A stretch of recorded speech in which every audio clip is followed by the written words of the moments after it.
Hello everyone, good morning. मैं अरविंद चौधरी स्वागत करता हूं आप सभी का एक और लेटेस्ट वीडियो में। आज के इस वीडियो में अपने पी ब्लॉक चैप्टर चल रहा है उसको कंटिन्यू करेंगे। देखो, हमारे केमिकल प्रॉपर्टी चल रही है, उसके अंदर हमने अभी तक ऑलमोस्ट सारी कंप्लीट कर ली है।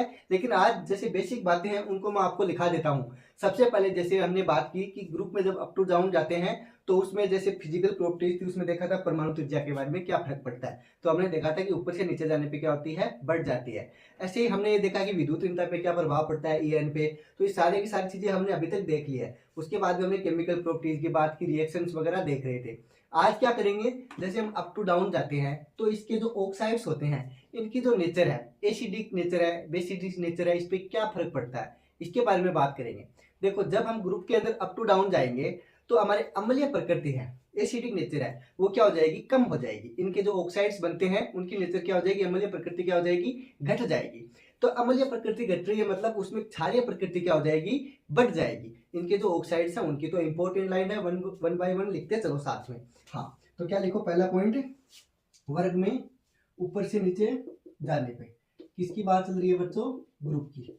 हाँ, तो ग्रुप में क्या करेंगे, ऊपर से नीचे जाएंगे, ऊपर से नीचे जाएंगे, अप टू डाउन, नीचे जाने पर। अब इसके जो ऑक्साइड्स हैं उन पे क्या फर्क पड़ जाएगा, पहला पॉइंट लिखो क्या, इंपॉर्टेंट। और उनके जो ऑक्साइड्स हैं मतलब अम्ल के जो ऑक्साइड बनेंगे ना उनकी प्रकृति क्या हो जाएगी, घट जाएगी। तो ऑक्साइड्स बनेंगे ना ऊपर से नीचे जाने पे, तो ऑक्साइडों की प्रकृति क्या हो जाएगी, ऑक्साइडों की अम्लीय प्रकृति क्या हो जाएगी, घट जाएगी।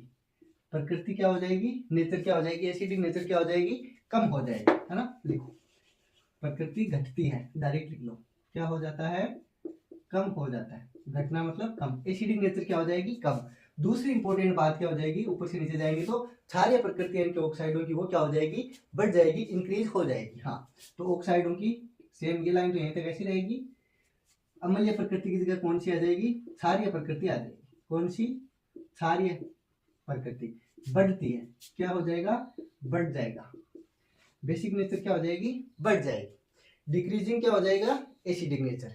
और इंक्रीजिंग क्या हो जाएगा, क्षारीय, मतलब क्षारीय इनकी क्या हो जाएगी, इंक्रीजिंग हो जाएगी, बेसिक नेचर। इसको आप बेसिक मतलब क्षारीय प्रकृति को क्या बोलते हो, एल्केलाई। क्या बोलते हो, बेसिक मतलब बेसिसिटी, बेसिक नेचर, है ना। इसी का दूसरा नाम क्या है, एल्केलाई नेचर, है ना। इसकी बात चल रही है एल्केलाई नेचर। यहाँ पे क्या हो गया, एसिडिक नेचर की बात हो गई ऊपर, है ना। अम्लीय प्रकृति का मतलब क्या होता है, एसिडिक नेचर। कौन सी, एसिडिक नेचर। हाँ, तो ये बढ़ जाएगी कब, जब ऊपर से नीचे जाएंगे। कौन, क्षारीय प्रकृति। अब इसके जो ऑक्साइड्स हैं वो मैं लिखा देता हूँ किसकी क्या ज्यादा होती है। जैसे B2O3 होती है, बोरोन ऑक्साइड होता है, वो क्या होता है बच्चों, अम्लीय होता है। ऐसे Al2O3 और हमारे गैलियम ऑक्साइड है Ga2O3 क्या हो जाएगा, एम्फिटेरिक हो जाएगा, एम्फोटेरिक उभयधर्मी। मतलब वो अपने क्षारीय प्रकृति भी रखते हैं और अम्लीय प्रकृति भी रखते हैं। कब रखते हैं, जब उनके साथ में कोई क्षार होगा तब तो वो कैसी नेचर दिखाएंगे, अम्लीय। और अगर उनके साथ में एसिड होगा, अम्ल होगा, तब कौन सी प्रकृति दिखाएंगे, क्षारीय। ऐसे ही अपने इंडियम ऑक्साइड और थेलियम ऑक्साइड क्या दिखाएंगे, क्षारीय प्रकृति दिखाएंगे, एल्केलाई नेचर रिप्रेजेंट करेंगे। हाँ, तो वन बाय वन लिखो, उसके बाद में आपको बता देता हूँ। हाँ, सबसे पहले कौन आ गया, B2O3, कौन, बोरोन के ऑक्साइड हो गए। बोरोन के बाद में कौन आ जाता है, एल्यूमिनियम आ जाता है और गैलियम आ जाता है। एक सेकंड, हाँ, कौन आ जाता है, एल्यूमिनियम ट्राइऑक्साइड और गैलियम ऑक्साइड। अब साथ साथ लिखते चलो। उसके बाद में कौन आ गया, गैलियम ऑक्साइड। देखो ये क्या दर्शाएगा, अम्लीय प्रकृति। साथ में बता दूं, एसिडिक नेचर। कौन सी, एसिडिक नेचर। हाँ, ये हो गया एसिडिक नेचर। उसके बाद में ये गैलियम और एल्यूमिनियम ऑक्साइड कौन सी बताएंगे, उभयधर्मी, एम्फोटेरिक। इसको आप क्या बोल दोगे, उभयधर्मी। उभय का मतलब क्या होता है, दोनों। तो दोनों प्रकृति कौन सी, क्षारीय भी और अम्लीय भी। कौन सी, एम्फोटेरिक। कौन सी है, एम्फोटेरिक नेचर। इसका मतलब होता है उभयधर्मी। ऐसे अपने इंडियम ऑक्साइड और टेल्यूनियम ऑक्साइड ये क्या दर्शाएंगे, अपने एल्केलाई मतलब क्षारीय प्रकृति। आगे कहानी समझ में, I2O3। और सबसे लास्ट में कौन आ गया अपने इसके, थेलियम ऑक्साइड। ये दोनों क्या दर्शाएंगे, अपने क्षारीय प्रकृति। कौन सी, क्षारीय मतलब एल्केली, एल्केलाई, है ना, क्षारीय प्रकृति। यहाँ तक आप लोगों की कहानी समझ में आ गई है ना। ये ऑक्साइड्स है, मैंने सबको दिखा दिया है। आपको एग्जाम में पूछेगा एल्यूमिनियम ट्राइऑक्साइड है, ये कौन सी प्रकृति को दर्शाता है, तो क्या बोलोगे, उभयधर्मी को। जब इसके साथ में अम्ल लेंगे तो क्षारीय प्रकृति को दिखाएगा, और अगर क्षार लेंगे तो अम्लीय प्रकृति को दर्शाएगा। अब यहाँ पे एक क्वेश्चन आ जाता है क्रियाशीलता के बारे में। तो एल्यूमिनियम होता है ना, इसकी क्रियाशीलता बहुत ही कम होती है। क्यों कम होती है, इंपॉर्टेंट लाइन यही आ जाती है। तो लिखो एल्यूमिनियम की क्रियाशीलता, रिएक्टिविटी ऑफ एल्यूमिनियम। आगे का नहीं समझ में, एल्यूमिनियम की क्रियाशीलता। हाँ, क्रियाशीलता की बात करेंगे रिएक्टिविटी। देखो एल्यूमिनियम की रिएक्टिविटी, क्रियाशीलता बहुत कम होती है। क्यों होती है, अगर किसी को आता है तो मेरे बताने से पहले वीडियो को पॉज करके कमेंट करके अभी से बताओ, नहीं तो बाद में मैं तो समझा देता हूँ। अगर किसी को आ रहा है, पढ़ा हुआ है, तो बेशक कमेंट करके बताइए, पता तो चले कितना क्या याद है। हाँ, हेडिंग क्या डाल दी, एल्यूमिनियम की क्रियाशीलता। हाँ, एल्यूमिनियम की क्रियाशीलता क्या होती है, कम होती है।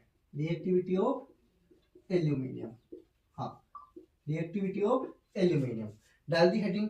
हाँ, तो एल्यूमिनियम की क्रियाशीलता क्या होती है, कम होती है। क्यों कम होती है, देखो इसकी सतह पर एक्रिय ऑक्साइड होता है ना, अपने इनर्ट ऑक्साइड, उसकी परत जम जाती है। उसकी वजह से क्या हो जाएगा, एल्यूमिनियम नाइट्रिक अम्ल से क्रिया नहीं करेगा। कि इसकी रिएक्टिविटी कम होने का रीजन क्या है, इसके ऊपर ऑक्साइड है ना, इनर्ट ऑक्साइड मतलब एक्रिय ऑक्साइड, उसका क्या हो जाता है, जमाव हो जाता है। इसकी वजह से क्या हो जाएगा, क्रियाशीलता कम हो जाएगी। और ये क्या करेगा, नाइट्रिक अम्ल है उसके साथ में अभिक्रिया नहीं करता। इंपॉर्टेंट लाइन है, इसलिए आप लिखो। हाँ, एल्यूमिनियम की क्रियाशीलता सबसे पहले तो क्या बोलोगे, कम होती है।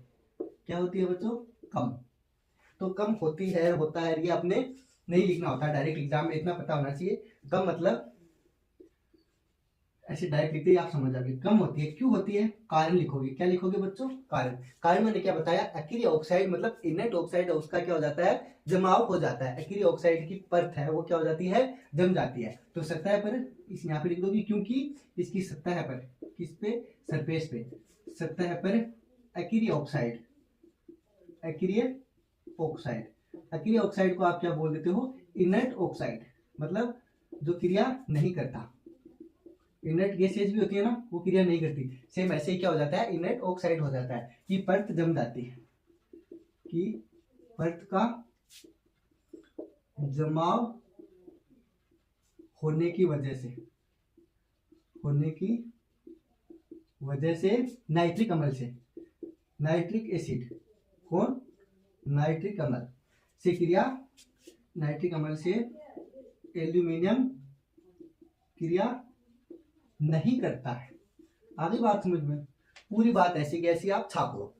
हाँ, उसके बाद में आगे चले। देखो अगर ये इसके साथ क्रिया नहीं करेगा तो इसका आप क्या करेंगे, मतलब क्या जुगाड़ है इसका, कि परत नहीं जमे। तो इसके लिए क्या करोगे, जो हमारे अम्लगमित एल्यूमिनियम होता है उसका निर्माण करेंगे। मतलब अम्लगमित जो एल्यूमिनियम होता है उसके ऊपर एक्रिय ऑक्साइड की परत नहीं जमती। अम्लगम मतलब जैसे एल्यूमिनियम है उसके साथ में क्या मिला दोगे, Hg, इसलिए इस Hg मिलाते क्या बन जाएगा, अम्लगम बन जाएगा। आगे बात समझ में, तो क्या करोगे, अम्लगम जो धातु है, मिश्र धातु है, वो क्या कर दोगे, बना दोगे। तो इस पे पारे की जो परत आ जाएगी, इसकी वजह से क्या करेगा, ये नाइट्रिक अम्ल नहीं मतलब नाइट्रिक अम्ल के साथ में क्रिया कर लेगा, फिर अम्लगमित आ जाएगा, बना देंगे। उसकी वजह से Hg है वो मिक्स कर देंगे, उससे अम्लगमित बन जाता है ना।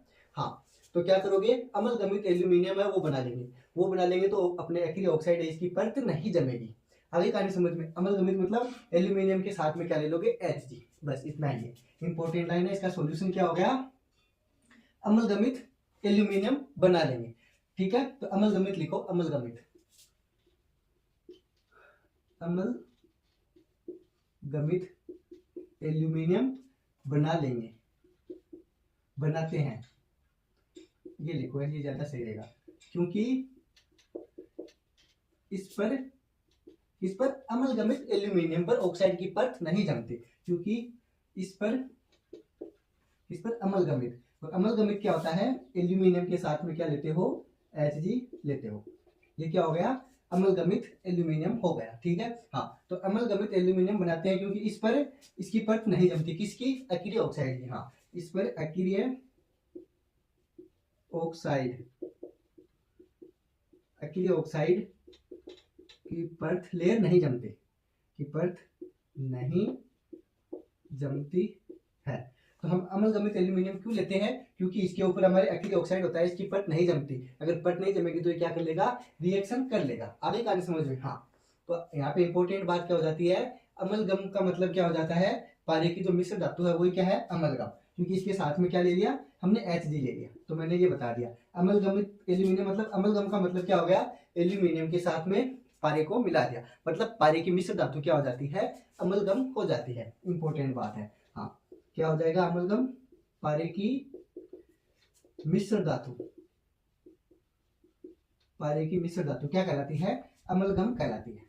आ गई बात समझ में, अमलगम क्या बोलती हो इसको, अमलगम। हाँ हिंदी इंग्लिश दोनों में सेम ही है। हाँ एलॉय, मिश्र धातु का मतलब एलॉय होता है बच्चों, मिश्र धातु बनाते हैं ना मिक्स करके, दो या दो से अधिक मेटल्स को मिला के, है ना, मिश्र धातु का मतलब होता है एलॉय। ठीक है, लिख लो चलो। हाँ अब देखो, अब अमलगमित एल्यूमिनियम बना लिया तो ये कमरे के ताप पर क्या करेगा, वायुमंडल ऑक्सीजन है, वायुमंडलीय ऑक्सीजन है, उसके साथ में और H2 होता है, उसके साथ में क्या कर लेगा, ऑक्सीकृत हो जाएगा, ऑक्सीडाइज हो जाएगा। ये बात समझ में आई। नाइट्रिक अम्ल से डायरेक्ट रिएक्शन नहीं कर रहा था तो क्या बनाया उसका हमने, अमलगम बना लिया। अब अमलगम बना लिया तो उसके बाद में क्या हो जाएगा, अपना रूम टेम्परेचर है, कमरे का ताप। बेसिकली आपको पता भी होगा कि जो हमारा कमरे का ताप होता है वो 25 डिग्री सेंटीग्रेड मानते हैं हम। ठीक है, ये एक स्टैंडर्ड वैल्यू है 25 डिग्री सेंटीग्रेड। तो याद रखना, एग्जाम में भी कभी कभार पूछ लेता है कमरे का ताप आपके जनरल क्वेश्चन के अंदर। हाँ तो जब ये अमलगम बना देंगे तो क्या हो जाएगा, ये वायुमंडलीय जो अपना क्या होता है, वायुमंडलीय ताप होता है मतलब कमरे का, उसके ऊपर ऑक्सीजन और जल दोनों के साथ में क्या कर लेगा, रिएक्शन कर लेगा और ऑक्सीडाइज हो जाएगा, ऐसे बोल दो, है ना। लिखो, हाँ ऑक्साइड की परत नहीं जमती है तो क्या हो जाएगा, अतः क्या बोल दोगे आप, लास्ट में इसको आगे कंटिन्यू कर लो। हाँ अतः है, यहाँ पे लिख लेते हैं, अतः है क्या बोल दोगे, अमलगम मतलब एल्यूमिनियम बना है, ये क्या कर लेगा, अपने O2 और H2 के साथ में क्रिया कर लेगा। हाँ अतः है, अतः कमरे के ताप पर, डायरेक्ट लिख लो, किसके ताप पर, कमरे के ताप पर अमलगमित एल्यूमिनियम क्या कर लेगा, अमलगमित एल्यूमिनियम O2 व H2O से क्रिया कर लेगा, H2O से क्रिया कर लेगा, है ना, H2O से क्रिया करके क्या हो जाएगा, ऑक्सीडाइज हो जाएगा। क्या हो जाएगा, ऑक्सीडाइज हो जाएगा, या फिर ऑक्सीकृत बोल दो। ऑक्सीडाइज को क्या बोलते हो कि ऑक्सीकृत हो गया। क्या हो गया बच्चों, ऑक्सीकृत हो जाएगा, ऑक्सीडाइज हो जाता है या हो जाती है। यहां तक आप लोगों के समझ में आ गया होगा। अगर यहाँ तक समझ में आ गया तो उसके बाद में आगे चलते हैं। इंपॉर्टेंट लाइन है, एग्जाम में डायरेक्ट आती है ना, कथनों के रूप में आती है चीजें, सारी की सारी आपको याद रहनी चाहिए, है ना। ये क्या है, अमलगम क्या है, मिश्र धातु है, एलॉय है। हाँ छाप लिया।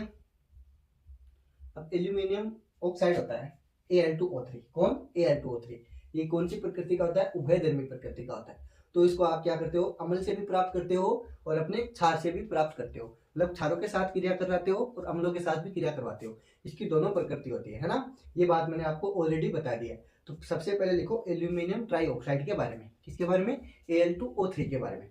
इंपॉर्टेंट है, इसको दोनों प्रकार से कैसे प्राप्त कर सकते हो, क्षार से भी और अपने अम्ल से भी, मतलब दोनों के साथ में रखते हैं तो क्या क्रिया होती है। इंपॉर्टेंट बात यह है, इसीलिए तो उभयधर्मी प्रकृति है ना। हाँ लिखो एल्यूमिनियम ऑक्साइड, हेडिंग डालो। इसकी नेचर क्या बताई मैंने, एम्फोटेरिक, उभयधर्मी।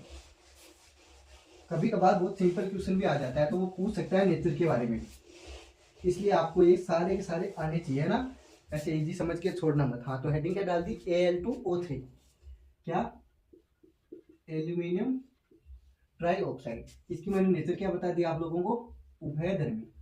कौन सी धर्मी, उभयधर्मी, एम्फोटेरिक। आ गई बात समझ में, क्या होता है ये, एम्फोटेरिक। कौन सा टेरिक, एम्फोटेरिक। हाँ Al2O3, यहाँ तक आप लोगों की बात समझ में आ गई थी पहले। अब क्या करते हैं, सबसे पहले Al2O3 को किसके साथ प्राप्त करते हैं, खनिज अम्लों से प्राप्त, मतलब खनिज अम्लों से क्रिया करवाते हैं। उसके बाद में किससे कराएंगे, क्षार से, मतलब पहले अम्ल से क्रिया करवा लो, उसके बाद में क्षार से क्रिया करवा लो, दोनों से क्रिया करवा लेते हैं। हाँ तो सबसे पहले जैसे लिखो अम्लों के साथ में क्रिया, किसके साथ में, अम्लों के साथ में। ऐसे ही उसके बाद में एक साइड में क्षारों के साथ में क्रिया कर लेंगे। हाँ तो जैसे Al2O3 है, क्या ले लिया, एल्यूमिनियम ऑक्साइड। इसकी खनिज अम्ल बोल दोगे और भी सही रहेगा। खनिज अम्ल अपने कौन कौन से होते हैं, HCl और H2SO4 दोनों क्या है, खनिज अम्ल है ना, तो इनके साथ में क्या कर देंगे, क्रिया करवा देंगे, तो हमें क्या मिल जाएगा, हाइड्रोजन गैस प्राप्त हो जाएगी। उसके साथ में गैस मतलब हाइड्रोजन गैस प्राप्त होती है, ये मैंने आपको ऑलरेडी पिछले वीडियो में पढ़ा दिया है। उसके बाद में जब क्षार के साथ में क्रिया करवा देंगे तो भी हमें क्या मिलता है, H2 गैस ही मिलती है। और साथ में जैसे उपसहसंयोजी होगी, कोऑर्डिनेशन कंपाउंड बन जाता है, क्या बन जाता है, कोऑर्डिनेट कंपाउंड बन जाता है, उपसहसंयोजी यौगिक बन जाता है। इंपॉर्टेंट है, कैसे क्या बनता है आपको भी बना के दिखाते हैं। इतना समझ में आ गया? हाँ लिखो। हाँ, तो जब Al2O3 की खनिज अम्ल मतलब HCl और H2SO4 के साथ में रिएक्शन करवाते हैं, तो यहाँ पे लिखो खनिज अम्लों के साथ, खनिज अम्ल कौन से हो गए, H2SO4 and HCl, hydrochloric acid और सल्फ्यूरिक एसिड है ना, दोनों के साथ क्रिया करवाने पे, यहीं तक लिख लो, आधा आधा है ना, HCl के साथ अभिक्रिया करवाने पर क्या मिल जाता है बच्चों, H2 गैस बन जाती है, करवाने पर H2 गैस मुक्त है ना, इतना लिखो, मुक्त होती है या H2 गैस मुक्त करता है, एक ही बात है। अब रिएक्शन करवाता हूँ वो इंपॉर्टेंट है, ऑलरेडी मैंने करवा दिया, बस दोनों के साथ में कंपैरिजन करके दोबारा से बता रहा हूँ। हाँ, तो क्या लिया, Al2O3 ले लिया, साथ में क्या ले लोगे, HCl ले लो या फिर H2SO4 ले लोगे, आपको जैसा भी सही लगे। जब भी देखो Cl आ गया, इधर एल्यूमिनियम आ गया, तो सीधा सीधा मतलब है एल्यूमिनियम क्लोराइड बनेगा, AlCl3, एल्यूमिनियम ट्राइक्लोराइड बन जाएगा है ना, और साथ में क्या निकल जाएगी, हाइड्रोजन गैस निकल जाएगी। ये Cl3 क्यों आ गया, इसकी वैलेंसी कितनी होती है, +3 हो जाती है ना, उसके साथ में क्या निकल जाता है, H2 गैस निकल जाती है, और साथ में क्या बन जाएगा, जल बन जाएगा, पानी प्लस H2 है ना, तो आप इधर भी रख सकते हो ऐसे प्लस H2 गैस क्या निकल गई, बाहर निकल गई। चाहो तो आप इसको वैलेंस भी कर सकते हो। वैलेंस कैसे कर लोगे, जैसे एल्यूमिनियम है यहाँ पे 2 है, तो इधर क्या आ जाएगा, इधर भी 2 आ जाएगा। अभी बात समझो, ऐसे H2 है, इधर कितनी है H2 रहेगी, उसके बाद में 6HCl, ये कितना हो जाएगा, 6HCl, तो H2 और H2 कितना हो जाएगा बच्चों, 3H2, कितना, 3H2। तो यहाँ पे हमारे क्या हो जाएगा, ये वैलेंस हो जाएगी। ऐसे एल्यूमिनियम की क्षार के साथ अभिक्रिया करवाएंगे तो हाइड्रोजन गैस तो मुक्त होगी, साथ में क्या बन जाएगा, संकुल यौगिक बन जाएगा, उपसहसंयोजी यौगिक बन जाएगा, जिसको आप इंग्लिश में क्या बोल दोगे, कोऑर्डिनेट कंपाउंड बन जाएगा।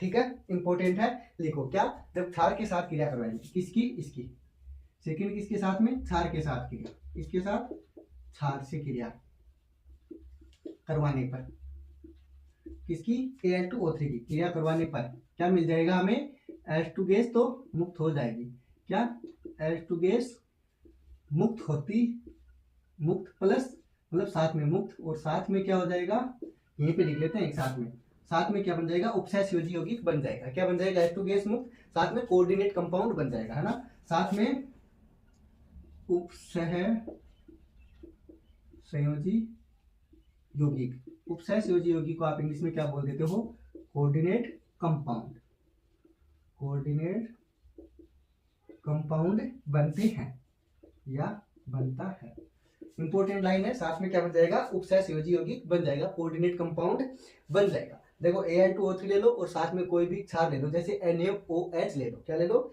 NaOH ले लो है ना, तो क्या बन जाएगा हमारे Na2Al2O4 बन जाएगा। आगे बात समझ में? हाँ, तो रिएक्शन लिखो, जैसे Al2O3 प्लस में क्या ले लोगे, NaOH ले लोगे। तो सबसे पहले तो आपको कुछ करना ही नहीं है, एक साइड में क्या निकाल दोगे, H2 गैस निकाल दोगे, क्या निकाल दोगे, H2 गैस निकाल दोगे, साथ में Na2Al2O4, क्या, Na2 ये निकाल दोगे, Na2Al2O4। आगे का नहीं समझ में, ये क्या बन गया, आपने संकुल यौगिक बन गया। इसका नाम क्या है, इंपॉर्टेंट, सोडियम एल्यूमिनेट बोलते हैं इसको, क्या बोलते हैं, सोडियम एल्यूमिनेट। आगे बात समझ में, इसका नाम क्या है, सोडियम एल्यूमिनेट, जो कि क्या है, संकुल यौगिक है, क्या है, संकुल यौगिक है ना। इसका नाम लिख देते हैं सोडियम एल्यूमिनेट, इसका नाम ही क्या है, संकुल यौगिक का क्या नाम है, सोडियम एल्यूमिनेट। बहुत ही इंपॉर्टेंट है। साथ में क्या निकल गई, H2 गैस, थोड़ा पास में रख लो, ऐसे ऐसे लगे कि इससे बाहर निकली है गैस है ना, सोडियम एल्यूमिनेट हो गया, Na2Al2O4। यहां तक समझ में आ गई बात, आगे चले। हाँ, एल्यूमिनियम ऑक्साइड की बात यहाँ पे क्या हो जाती है, कंप्लीट हो जाती है। उसके बाद में अपने जैसे आप शादियों का माहौल चल रहा है, किसका माहौल चल रहा है, शादी का, ब्याह शादी होगा, तो आपने देखा होगा जब दुल्हन की एंट्री करवाते हैं तो यहाँ पे जैसे आर्टिफिशियल बादल बनाए जाते हैं, है ना, कृत्रिम बादल, बादल जैसा। मतलब अब भी आपको थोड़ा थोड़ा याद आ रहा होगा कि मतलब एक गैस छोड़ी जाती है, जैसे आगे जाती है तो एक धुआं सा आता है, मतलब साइड में ऐसे मटके रखे जाते हैं, उसके बाद में क्या होता है, उससे गैस निकलती है ना। आपने देखा होगा, उसके बारे में सोचा भी होगा कि कौन सी गैस है, क्या है। वो अलग अलग प्रकार की होती है, लेकिन यूजुअली जनरली क्या किसका यूज करते हैं उसमें, नाइट्रोजन गैस का। किसका, लेकिन उसका नाम क्या है, व्हाइट कलर की निकलती है, मतलब व्हाइट स्मोक। उसको आप हिंदी में क्या बोल देते हो, श्वेत धूम बोल देते हो। अब ये बनती कैसे है, क्या है, आपने देखा होगा निर्जल, मतलब अपने एनहाइड्रस AlCl3 होता है, AlCl3 होता है निर्जल। उसको वायुमंडलीय नमी होती है ना, उसमें जल अपघटित करते हैं तो क्या होता है, HCl गैस बनती है। उसी को आप क्या बोल देते हो, श्वेत धूम बोल देते हो। ये इंपॉर्टेंट है, क्या बताया मैंने सॉरी फॉर डेट।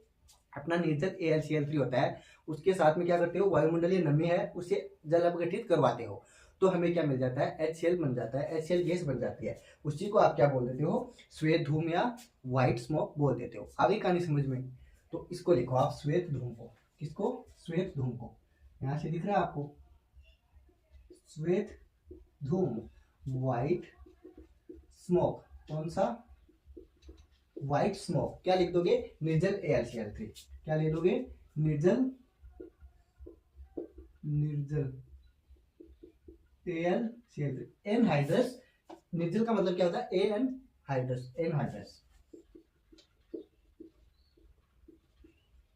एनहाइड्रस क्या हो जाएगा, AlCl3।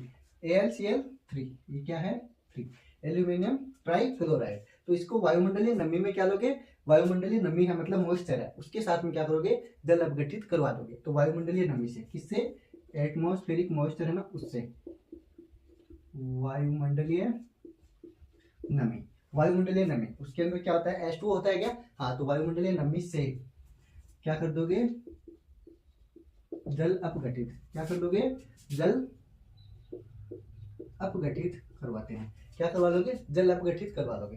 तो जल अपघटित करवाते हैं तो वायुमंडलीय नमी उससे क्या हो जाता है, जल अपघटित हो जाता है। तो वायुमंडलीय नमी से जल अपघटित हो जाती है।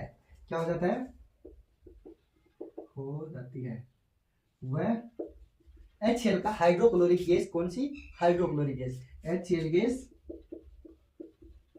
बन जाती है। हाइड्रोक्लोरिक गैस क्या हो जाती है, बन जाती है। इसी को आप क्या बोल देते हो, श्वेत धूम बोल देते हो, बन जाती है, जिसे आप क्या बोल दोगे, व्हाइट स्मोक, श्वेत धूम। क्या बोल दोगे, श्वेत धूम, व्हाइट स्मोक। इसी का नाम क्या है, श्वेत धूम। अच्छे से लिखो, मेरी तरह नहीं लिखना, आप लोगों को अच्छी राइटिंग में लिखना है। हाँ, श्वेत धूम। अगली बात समझ में, यहां तक आप लोगों को कोई दिक्कत नहीं है। इंपॉर्टेंट बात क्या है, इसमें क्या होता है, निर्जल अपने AlCl3 होता है, बस यही बात है, बाकी कुछ नहीं। इसमें बनता क्या है, HCl गैस बन जाती है। हाँ, अब देखो इसमें ये बात नहीं है कि सिर्फ HCl गैस इतना ही होता है, बस AlCl3 कंपाउंड भी काम में लिया जाता है। इंपॉर्टेंट बात ये है। हाँ, लिख लिया। अब देखो अपने बात करेंगे बोरोन की। किसकी बात करेंगे, बोरोन की। आप इसको उतारो जस्ट 10 सेकेंड में। हाँ, छाप लिया। चलो अगली हेडिंग क्या डालोगे, बोरोन और उसके यौगिक, बोरोन एंड इट्स कंपाउंड्स। यहाँ से क्वेश्चन बनने के चांस हैं। हाँ, देखो क्या हेडिंग डाल दी, बोरोन व इसके यौगिकों के उपयोग, boron and uses of its compound. हाँ, तो देखो बोरोन व इसके यौगिकों के उपयोग। हाँ, इंपोर्टेंट, बोरोन व इसके, अपने सिलेबस में वो सारे के सारे टॉपिक हम करने वाले हैं, यौगिकों के उपयोग। हाँ, देखो कौन कौन से यौगिक हैं और उनके क्या उपयोग है। आपने देखा होगा बोरोन होता है वो कठोर होता है। क्या होता है, कठोर होता है। क्यों कठोर होता है, इसका रीजन मैंने आपको बताया, तो इसलिए आप मेरे को बताओगे अब इसका कमेंट करके जवाब। हाँ, तो बोरोन होता है, उसका गलनांक क्या होता है, मेल्टिंग पॉइंट क्या होता है, MP ज्यादा होता है, और निम्न घनत्व होता है। उसका घनत्व क्या हो जाएगा, कम हो जाएगा, कम घनत्व होता है, लो डेंसिटी होती है। और इसकी चालकता की बात करेंगे तो वो भी क्या हो जाती है, कम होती है, निम्न चालकता होती है। और कठोरता मैंने क्या बता दी बच्चों, उच्च होती है। तो इसके कारण बोरोन हमारे हो जाता है ना, इसका उपयोग हमारी लाइफ में बहुत ज्यादा है। इसका मैंने क्या क्या बताया, फिजिकल प्रॉपर्टीज वगैरह क्या बताई। इसकी एमपी क्या होती है, मेल्टिंग पॉइंट मतलब गलनांक क्या होता है, उच्च होता है। उसका घनत्व डेंसिटी क्या होती है, कम होती है। उसके बाद में चालकता क्या बताई, विद्युत चालकता मैंने क्या बताई, कंडक्टिविटी क्या बताई, कम बताई, निम्न बताई। और कठोरता की बात बताई मैंने क्या, उच्च, हाई डक्टिलिटी होती है इसकी। आ गई बात समझ में। और इसका उपयोगिता हमारी लाइफ में क्या है, बहुत ज्यादा है। क्यों है, जैसे कि इसके हम बहुत सारे फाइबर्स बना सकते हैं, बोरोन के तंतु बना सकते हैं। वो तंतु हमारे क्या काम में आते हैं, जैसे हवाई जहाज होता है तो उसके अंदर जो उसके उपकरण है उनको बनाने के लिए काम में आते हैं, क्योंकि वो हल्के होते हैं, साथ में कठोर तो होते हैं, लेकिन वजन क्या होता है उनका, कम होता है, इसलिए वो उड़ने में क्या करेंगे, सहायता करेंगे। तो इसलिए क्या बोल दोगे, हवाई जहाज होता है उसके उपकरण बनाने में काम में लिया जाता है। दूसरा, जैसे बुलेट प्रूफ जैकेट होता है, उसके अंदर बहुत सारे मेटल्स होते हैं, लेकिन बोरोन भी क्या होता है, मिक्स होता है। तो बुलेट प्रूफ जो जैकेट बनाए जाते हैं, कि जैसे अपने प्रधानमंत्री वगैरह या कोई नेता, बड़ा आदमी, कोई भी सेलिब्रिटी होता है, वो एक जैकेट पहनता है। क्यों पहनता है, जब उस पर अगर कोई गोली चलाए बिना तो क्या होता है, उसके आर पार नहीं कर पाए। तो वो जो बुलेट प्रूफ होता है, मतलब इसको आप ऐसे बोलते हो। तो जो बुलेट प्रूफ जैकेट बनाते हैं ना, उसके अंदर बोरोन जो मेटल है उसका बहुत ही क्या होता है, यूज होता है। उसके बाद में बोरोन बोरोन होता है, उसके कार्बाइड भी बनाए जाते हैं कार्बन के साथ में मिक्स करके। तो सबसे पहला क्या हो जाएगा, बोरोन तंतु के रूप में इसका उपयोग क्या हो जाएगा, बोरोन तंतु फाइबर, बोरोन तंतु, क्या बोल दोगे, बोरोन तंतु। और बोरोन तंतु क्या है, इसके क्या यूजेज हैं, अपने बहुत सारे यूजेज जो मैंने अभी आपको बताया बुलेट प्रूफ जैकेट बनाने में, है ना, बुलेट प्रूफ जैकेट बनाने में, जिससे कि गोली नहीं लगे। उसके बाद में मैंने दूसरा क्या बता दिया, हवाई जहाज होते हैं उसके उपकरण बनाने में, अपने एरोप्लेन होते हैं उनके उपकरण बनाने में, हवाई जहाज के उपकरण बनाने में। तीसरा मैंने क्या बता दिया आपको, पहला बुलेट प्रूफ, दूसरा हवाई जहाज, और तीसरा मैंने आपको क्या बता दिया, बोरोन के कार्बाइड भी बनाए जाते हैं इस तंतु के, है ना, बोरोन कार्बाइड्स। ये इंपॉर्टेंट बात हो जाती है, बोरोन कार्बाइड्स बनाने में, छापो यहां तक, बोरोन कार्बाइड्स बनाने में, हाँ लिख लिया। हाँ, उसके बाद में बोरोन होता है ना, वो हमारे धातुओं को जोड़ने के काम भी आता है। जैसे दो मेटल हैं अलग अलग, उनको जोड़ने के काम में आता है।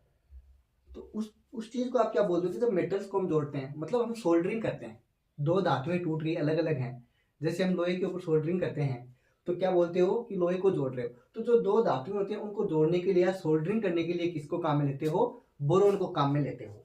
अगली बात समझ में। ऐसे ही हमारे जो दांत होता है, इनेमल होता है, उसके ऊपर पर चढ़ाने के रूप में भी काम में लिया जाता है, क्योंकि ये क्या होता है, कठोर होता है। ऐसे पोर्सलिन में काम में आ जाता है, कांच बनाने के काम में आ जाता है। स्टील होता है ना, उसको भी कठोर बनाने के लिए काम में क्या आता है, स्टील के अंदर क्या मिला देते हैं, अपने बोरोन मिला देते हैं, जिससे वो और कठोर हो जाती है और हार्ड हो जाती है ना।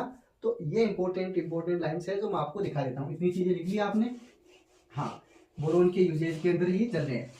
आप हेडिंग डाल रहे हो, साथ साथ में लिख भी रहे हो, ऐसा मान रहा हूँ मैं। हाँ, अगली मैंने क्या बता दी, बोरोन के यूजेज के अंदर अपने क्या बोल दोगे, इनेमल व पोर्सलिन है और जो कांच है उनके उत्पादन के रूप में भी किसको काम में लेते हैं, अपने बोरोन को काम में लेते हैं। हमारी बॉडी का सबसे जो कठोर भाग है वो क्या है, इनेमल है, हमारे दांत का भाग ही है ना। हाँ, तो इनेमल हो गया, उसके ऊपर पर चढ़ाई जाती है, इनेमल हो गया, पोर्सलिन होगी, और क्या हो गया, कांच के धातु बनाने में, कांच बनाने में, कांच उत्पादन में, ठीक है। उसके बाद में मैंने आपको क्या बता दिया, क्योंकि कठोर होती है इसलिए इसकी पर चढ़ाई जाती है। स्टील है, उसके जो कठोर बनाने में, स्टील का ही दूसरा नाम उसको क्या बोल देते हो, इस्पात बोल देते हो, है ना। तो स्टील को ही क्या बोलते हो, इस्पात। हाँ, स्टील को क्या बोलते हो, इस्पात। राजस्थान का स्टील उत्पादन में कौन सा नंबर है, आप मेरे को उसका आंसर कमेंट करके बताओगे, है ना।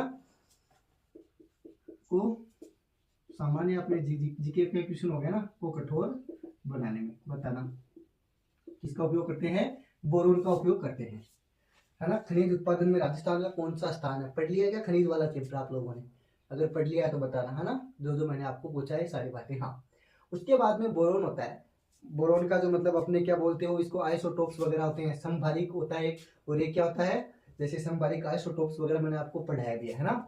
हाँ, एक आइसोबार होता है और एक आइसोटोप्स होता है ना। तो इसके अंदर जो बोरोन का B510 है, उसका उपयोग किसके अंदर करते हैं, तो नाभिकीय भट्टी होती है, न्यूक्लियर रिएक्शंस होती हैं, उनके जो न्यूट्रॉन होते हैं ना, उनका अवशोषण या एब्जॉर्प्शन करने में किसका उपयोग किया जाता है? अपने बोरोन का किया जाता है। और बोरोन होता है वो एक रेडियोधर्मी पदार्थ में, जो कि मैंने आपको पहले बताया।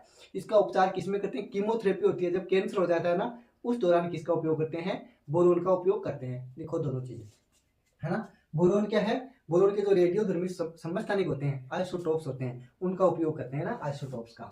हाँ, तो देखो क्या बताया मैंने, बोरोन होता है B510। हाँ, ये एटॉमिक नंबर होता है। और ये क्या होता है आप मेरे को बताओगे? मैंने आपको बताया जेड वगैरह सारा बताया, प्रोटॉन प्लस न्यूट्रॉन, है ना, हर चीज। हाँ, तो ये क्या हो गया इसका भार, मतलब एटॉमिक नंबर क्या होता है? सेम होता है, लेकिन भार क्या हो जाता है? अलग अलग हो जाता है। उसको आप क्या बोलते हो? एक होता है आइसोटोप और एक होता है आइसोबार। तो भार के अंदर तो क्या होता है? समस्थानिक, जिसमें स्थान सेम हो, मतलब एटॉमिक नंबर क्या होगा? समान होगा। किसमें? समस्थानिक में। और समभारिक में, जिसमें भार क्या हो? समान। ऊपर क्या है? द्रव्यमान, मतलब इसका भार क्या हो? समान, एटॉमिक नंबर क्या हो? अलग अलग। तो वो क्या हो जाते हैं? समभारिक। आइसोटोप्स और आइसोबार्स। आइसोबार्स क्या हो जाएंगे? जिनमें एटॉमिक नंबर क्या होगा? अलग अलग। आइसोटोप्स में क्या हो जाएगा? एटॉमिक नंबर, आइसोटोप्स में एटॉमिक नंबर क्या हो जाएगा? सेम हो जाएगा। हाँ, तो यहाँ तक कहानी समझ में आ गई होगी आप लोगों की। हाँ, तो ये बात मैंने आपको बताई। हाँ, B510 है, इसका उपयोग किसमें करते हो? नाभिकीय भट्टियों में। किसमें? नाभिकीय भट्टियों में। हालांकि मैंने आइसोटोप्स और आइसोबार आपको पढ़ा रखा है। नाभिकीय भट्टियों में, किसके रूप में? नाभिकीय भट्टियों में। इसको आप न्यूक्लियर रिएक्शंस बोल दोगे इंग्लिश में, न्यूट्रॉनों के अवशोषण के लिए, है ना। नाभिकीय भट्टियों में न्यूट्रॉनों के अवशोषण के लिए, एब्जॉर्प्शन के लिए, न्यूट्रॉनों के अवशोषण में। किसमें? एब्जॉर्प्शन में। अवशोषण को क्या बोल दोगे? एब्जॉर्प्शन। आगे बात समझ में, अवशोषण का मतलब एब्जॉर्प्शन करना, ठीक है। हाँ, तो और इसके जो बोरोन के रेडियोधर्मी समस्थानिक होते हैं, उनका उपयोग कैंसर उपचार में करते हैं कीमोथेरेपी के दौरान। हाँ, बी के आइसोटोप्स, क्या? आइसोटोप्स। समस्थानिक का मतलब क्या होता है? आइसोटोप्स, है ना। तो बी के रेडियोधर्मी समस्थानिक, समस्थानिक मतलब आइसोटोप्स, क्या हो जाएगा? रेडियोधर्मी समस्थानिकों का उपयोग कैंसर के दौरान कीमोथेरेपी में, है ना। कैंसर हो जाता ना, का उपयोग कैंसर की कीमोथेरेपी करते हैं उस दौरान। कीमोथेरेपी में किसका उपयोग किया जाता है? बोरोन के समस्थानिकों का उपयोग किया जाता है। छाप लिया? छापो। हाँ, उसके बाद में मैंने आपको बताया, अपने जो एक ऐसा धातु होता है जो हीरे से भी कठोर होता है। कौन होता है? आपके जो बोरोन नाइट्राइड है Bn, ऐसे ही बोरोन कार्बाइड है B2C3। ये क्या होते हैं? हीरा होता है ना अपना, जिसको आप 10th क्लास में पढ़ते हो कि सबसे कठोर धातु कौन है? हीरा। तो उससे भी कठोर कौन है? अपने boron nitride Bn and boron carbide B2C3 है। आगे बात समझ में, इंपॉर्टेंट बात है, एग्जाम में पूछ सकता है। तो इसलिए आप क्या करते हो, जो कठोर पदार्थ होते हैं उनकी पॉलिश करने के लिए किसका काम में लेते हो? अपने बोरोन नाइट्राइड को काम में लेते हो। आगे ना बात समझ में। हाँ, देखो, हाँ, 13वां वर्ग लगभग कंप्लीट होने को आ गया है। उसके बाद में 14वां वर्ग बचेगा, जो भी जल्दी हो जाएगा। फिर हमारा पी ब्लॉक क्या है? कंप्लीट हो जाएगा। फिर आप वीडियो के नीचे कमेंट करना अगला चैप्टर आप कौन सा पढ़ना चाहते हो, उस चैप्टर को मैं पहले स्टार्ट कर दूंगा। तो मैंने क्या बता दिया? बोरोन नाइट्राइड Bn और बोरोन कार्बाइड B2C3, है ना। तो देखो Bn, Bn को क्या बोल दोगे? बोरोन नाइट्राइड, जो कि मैंने पहले भी बता दिया है। और दूसरा boron carbide B2C3, boron nitride and boron carbide. चलो लिख देता हूँ, इसको क्या बोल दोगे? Boron nitride. यहाँ लिख देता हूँ, बोरोन नाइट्राइड। इसको क्या बोल दोगे? Boron carbide, boron carbide. अभी बात समझ में, नाइट्राइड एंड कार्बाइड ये क्या होते हैं? हीरे से भी अधिक कठोर होते हैं। हाँ, तो इनके बारे में क्या लिख दोगे? हीरे से भी ज्यादा कठोर। तो सबसे कठोर धातु ही हो गई ना। अगर ये सबसे ज्यादा कठोर है तो इसीलिए इनकी पॉलिश किस पे करते हैं? अपने कठोर पदार्थों के ऊपर, है ना। तो इस वजह से हीरे से भी ज्यादा कठोर है, तो इसलिए क्या बोल दोगे? अतः कठोर धातुओं पर पॉलिश की जाती है, पॉलिश की जाती है। किससे पॉलिश की जाती है?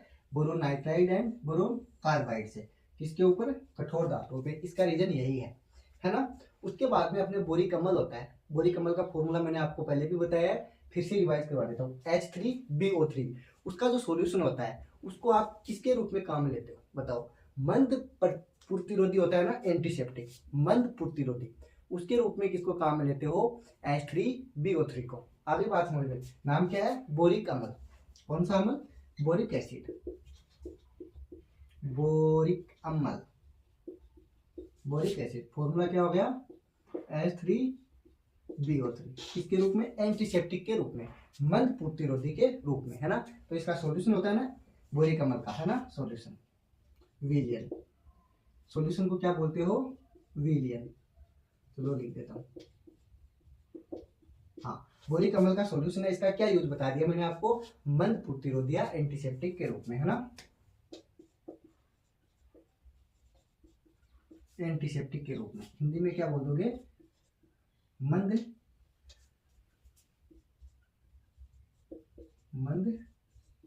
प्रतिरोधी के रूप में। आगे बात समझ में। हाँ देखो, एल्यूमिनियम है, वो विद्युत का चालक है, कुचालक है, सुचालक, क्या है बताओ? हाँ, एल्यूमिनियम होता है वो अपने विद्युत का क्या होता है? सुचालक होता है। उसकी तनन सामर्थ्य क्या होती है? अधिक होती है। उसके बाद में चमकीला होता है कि नहीं होता बताओ? होता है ना, होता है। तो इसकी विशेषता हो जाएगी। अगली हेडिंग क्या डाल दोगे? एल्यूमिनियम। क्या हेडिंग डाल दोगे? एल्यूमिनियम। तो एल्यूमिनियम के ऊपर बात कर लेते हैं। हाँ, एल्यूमिनियम के ऊपर अगली क्लास में बात करेंगे। चलो नेक्स्ट क्लास में बात करते हैं एल्यूमिनियम के बारे में। थोड़ा सा मैंने बता दिया आपको, लिखवा अगली क्लास में दूंगा, बता भी देता हूँ। एल्यूमिनियम होता है, ये क्या होता है? विद्युत का क्या होता है? सुचालक होता है। मतलब इसके अंदर करंट फ्लो हो जाता है। उसके बाद में तनन सामर्थ्य भी इसकी अधिक होती है। एक चमकीली धातु होती है। इसके लिए क्या बोल दोगे? ये बहुत ही उपयोगी हो जाती है। विद्युत परिपथ होते हैं, उसके अंदर तार बनाने के रूप में किसको काम में लेते हो? एल्यूमिनियम। आपने सुना भी होगा कि ये जो बिजली के तार हैं किसके बने हुए हैं? एल्यूमिनियम के बने हुए हैं। इसलिए वो क्या होते हैं? महंगे भी होते हैं। लेकिन अपने बाकी जैसे कॉपर वगैरह उनसे तो क्या होते हैं? सस्ते होते हैं। सबसे अच्छा सुचालक आपको पता भी होगा कि चांदी होती है, लेकिन कॉस्टली होने की वजह से वो काम में नहीं लेते। इसलिए यूजुअली आप जनरली देखते हो कॉपर के तार हमारे घरों के अंदर काम में लिए जाते हैं।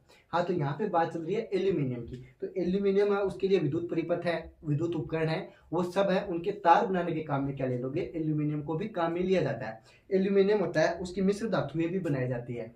जैसे एल्यूमिनियम की मिश्र धातु है वो ड्यूरालुमिन का उपयोग है, मतलब ड्यूरालुमिन होती है, एल्यूमिनियम को मिक्स करके बनाई जाती है। उसका उपयोग हवाई जहाज है वो बनाने में भी काम में लिया जाता है। बाकी सारी बातें कल कर लेंगे, है ना, ठीक है। उसके बाद में गैलियम है, उसके बारे में बता दूं। थर्मामीटर होता है अपने, उसके अंदर प्रयुक्त किया जाता है। ऐसे गैलियम और आर्सेनिक होता है, उससे क्या बनाए जाते हैं? अर्धचालक हैं, अर्धचालकों के रूप में काम में लेते हैं। इंडियम होता है, उसका क्या करते हैं? विद्युत लेपन करते हैं, इलेक्ट्रोप्लाटिंग करते हैं, है ना, इसके रूप में काम में लेते हैं। थेलियम होता है अपने, उसकी भी क्या बनाते हैं? मिश्र धातु बनाते हैं, एलॉय बनाते हैं। उसके बाद में कीटनाशक होते हैं, पेस्टिसाइड्स होते हैं, वो भी बनाए जाते हैं। चूहे मारने की दवा बनाई जाती है थेलियम से। तो ये सारे के सारे बाकी के बच के वो सारे मैं कल आपको लिखवा दूंगा। बाकी मैंने बताया इस वीडियो में दिया है, और चाहो तो आप खुद भी लिख सकते हो जैसे मैंने बताया सारी की सारी बातें, ठीक है। चलो मिलते हैं कल एक और वीडियो में। तब तक आप पढ़ते रहो, मस्त रहो। कोई भी डाउट है तो वीडियो के नीचे कमेंट करके पूछ सकते हो। So thank you, thanks for watching.